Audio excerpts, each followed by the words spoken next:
आजम नहीं है। मुल्क में एक गुंडा, बदमाश और दहशतगर्द मुसल्लत है और मुल्क में इसी गुंडागर्दी, इसी दहशतगर्दी और इसी बदमाशी से ये वोट ऑफ कॉन्फिडेंस लेना चाहते हैं। और आपने खुद देखा कि किस तरह इनके गुंडों ने ये कल से हिकमत अमली बनाई हुई थी और ये हम भी बना सकते थे, लेकिन हम पाकिस्तान की आवाम को इनकी असलियत बताना चाहते थे कि ये वजीर आजम नहीं है, ये गुंडा है, बदमाश है और दहशतगर्द है। ये इनके असल चेहरों को बेनकाब करने के लिए हमने किया था और ये इनके असल चेहरे आज इन्होंने प्रेस कॉन्फ्रेंस, ऑपोजिशन की प्रेस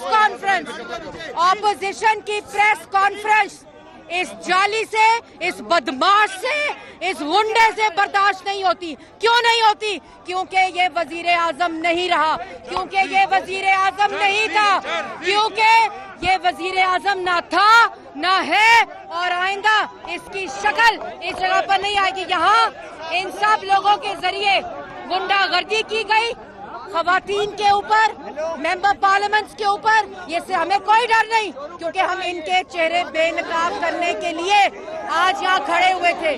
वो हुकूमत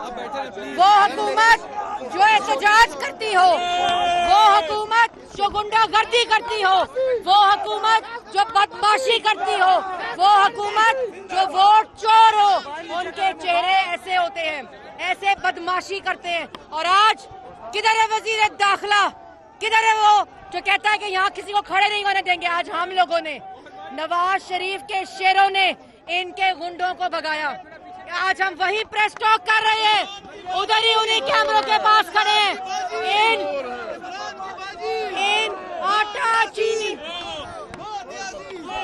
इन आटा चीनी बिजली गैस दवाई चोरों का इसी तरह मुकाबला करेंगे। भाग गए सारे, बुलाओ इनको, खड़े हम लोग यहाँ, नवाज शरीफ के शेर खड़े हैं। ये गुंडागर्द, ये दहशतगर्द, ये लोग भाग गए हैं और ये इनके असल चेहरे हैं। और अभी शायद खकान अब्बासी साहब बात करेंगे। मैं आपको ये बताना चाहता हूँ कि ये वो मदीना की रियासत है जिधर औरतों की इज्जत महफूज नहीं है। ये वो रियासत है जिसका जिक्र इमरान खान करता है। आज तमाम आपकी आंखों के सामने, कैमरों के सामने, एक अकेली लड़की जो खड़ी हुई थी मरियम के ऊपर, आपके सामने इन्होंने हमला किया है, आपके सामने इन्होंने गालियां निकाली हैं। ये मदीने की रियासत है जिधर माओ की इज्जत महफूज नहीं है, जिधर बेटियां बाहर नहीं आ सकती। ये मदीने की रियासत है जिधर सिर्फ आपकी माएं बहनें इज्जतदार हैं, सिर्फ आपकी बेटी। मुसद्दिक मलिक मीडिया से गुफ्तगू कर रहे थे। उन्होंने कहा कि ये मदीना की वो रियासत है जिसका ये दावा करते रहे हैं। यहाँ पर माओ बहनों बेटियों की इज्जत नहीं है, हमारी ख़वातीन को धक्के दिए गए, गालम गलोच की गई, उनकी इज्जत नहीं की गई है। आज पार्लियामेंट हाउस के बाहर पाकिस्तान मुस्लिम लीग नून के रहनुमा भी जमा हैं। वो कहते हैं कि आज का इजलास जो वज़ीर आज़म को एतमाद का वोट देने के लिए बुलाया गया है, ये गैर आइनी, गैर कानूनी है। उन्होंने कहा है कि हम ये मुतालबा करते हैं कि सदर भी इस्तीफ़ा दे और इस इजलास का बाइकॉट करते हैं। पाकिस्तान डेमोक्रेटिक मूवमेंट ने पहले ही ऐलान कर दिया था, लेकिन अब जब इजलास शुरू होने में कुछ ही वक्त बाकी रह गया है तो पाकिस्तान मुस्लिम लीग नून के रहनुमा मीडिया से गुफ्तगू करने वहां पर पहुंचे। उनके अक़ब में पाकिस्तान तहरीक इंसाफ के कारकुनान भी मौजूद थे जिन्होंने प्लेकार्ड्स उठाए हुए थे जिन पर वज़ीर आज़म इमरान खान के हक़ में नारे दर्ज थे। वज़ीर आज़म इमरान खान ने कौमी असम्बली से एतमाद का वोट लेने का फैसला किया है। क्या ये फैसला वज़ीर आज़म के लिए मुश्किलात पैदा कर सकता है या नंबर्स गेम वज़ीर आज़म के हक़ में है?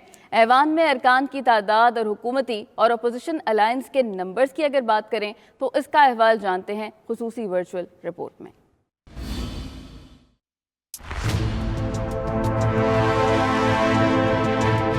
नाज़रीन, सेनेट इंतखाबात में इस्लामाबाद की बड़ी सीट पर अपसेट के बाद वज़ीर आज़म इमरान खान ने बड़ा फैसला किया।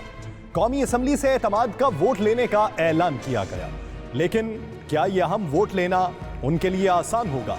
ऐवान ज़ेरी में पार्टी पोजीशंस किसके हक में है, यही आज हम आपको बताएंगे। इस वक्त कौमी असेंबली में कुल अरकान असेंबली की तादाद 341 है, क्योंकि कौमी असेंबली की एक नशिस्त NA 75 डस्का पर इंतखाब होना अभी बाकी है। हुक्मरान जमात पाकिस्तान तहरीक इंसाफ ऐवान में 157 वोटों के साथ सबसे बड़ी जमात है। यही नहीं, उसके इत्तेहादी MQM के पास 7 सीटें, पाकिस्तान मुस्लिम लीग काफ के पास 5, बलूचिस्तान अवामी पार्टी के पास 5, GDA के पास 3, अवामी मुस्लिम लीग पार्टी की 1, जमहूरी वतन पार्टी की 1 और 2 आजाद उम्मीदवार हुकूमती इत्तेहाद में शामिल हैं। अब बात कर ली जाए ऑपोजिशन इत्तेहाद की, तो पाकिस्तान मुस्लिम लीग नून 83 सीटों के साथ ऐवान में ऑपोजिशन की सबसे बड़ी जमात है। उसके साथ साथ पाकिस्तान पीपल्स पार्टी के पास 55 नशिस्तें मौजूद हैं। ऑपोजिशन इत्तेहाद में शामिल मुत्तहिदा मजलिस अमल के पास 15, बलूचिस्तान नेशनल पार्टी के पास 4, अवामी नेशनल पार्टी के पास 1 और 2 आजाद उम्मीदवार इस ऑपोजिशन इत्तेहाद का हिस्सा हैं। अब कुछ बात करते हैं वज़ीर आज़म को एतमाद का वोट लेने के लिए कितने नंबर्स दरकार हैं। तो वज़ीर आज़म को एतमाद के लिए 172 अराकीन कौमी असम्बली की हिमायत जरूरी है। हुक्मरान इत्तेहाद की कौमी असम्बली अरकान की कुल तादाद 181 है। अपोजिशन इत्तेहाद की कौमी असम्बली में 160 अरकान मौजूद हैं, यानी नंबर गेम हुकूमत के हक में है। वज़ीर आज़म को मतलूबा तादाद से 9 ज्यादा अरकान की हिमायत हासिल है, मगर क्या एतमाद का वोट लेना इतना आसान होगा, या सेनेट इंतखाबात की तरह अपोजिशन का सियासी गेम यहां भी काम दिखा सकता है? इसका फैसला हफ्ते को कौमी असम्बली के इजलास में होगा।